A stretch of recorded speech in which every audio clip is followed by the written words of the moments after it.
In this video, I'm going to show you how to add custom indicators to your MetaTrader 4 platform when it doesn't seem possible. So what do I mean by that? Sometimes, well, in the past, the way to add indicators to MetaTrader 4 was to just go into the MQL, to the MetaTrader folder in your Explorer and open the indicators folder here and then just drop it in here. And that worked fine.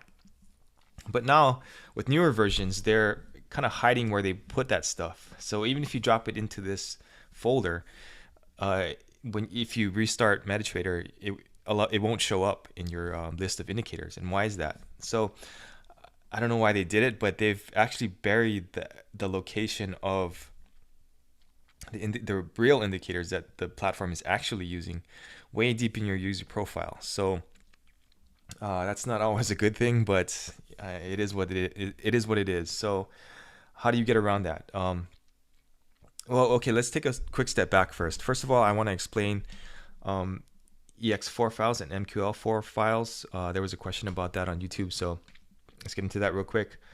First of all, the MQL4 files are the source files. That's the source code that your programmer messes with to make the program work, or to make the indicator work, or the EA for that matter. So those are going to be files that you drop into your folder.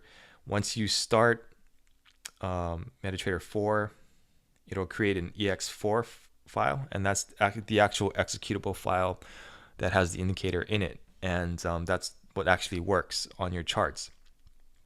Now, if you bought an indicator from somebody, they're usually just going to give you the EX4 file. That's fine, because the source code is their property. They wrote it. They're not going to give you, they're not going to give you the ability to copy it, obviously. So that's how those two things work. So whichever one you get, you need to just drop it into the indicators folder. But this isn't the real indicators folder. So for example, I use Dropbox to back up my MetaTrader, and this is what the structure looks like. But dropping it into this folder isn't going to help. So what do? You simply go over to MetaTrader and you open the meta editor window by clicking on this button. And this is where you can edit that MQL4 source code that I talked about.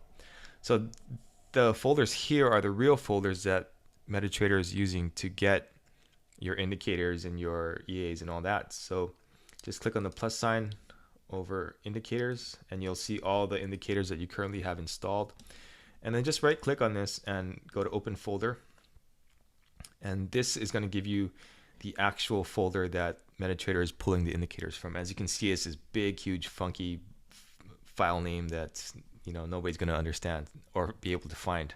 So this is the fastest way to get there. So you just drop your files into here, you shut down MetaTrader, you start it back up again, and voila, your indicators are now available on your custom indicator menu. So I hope that helped.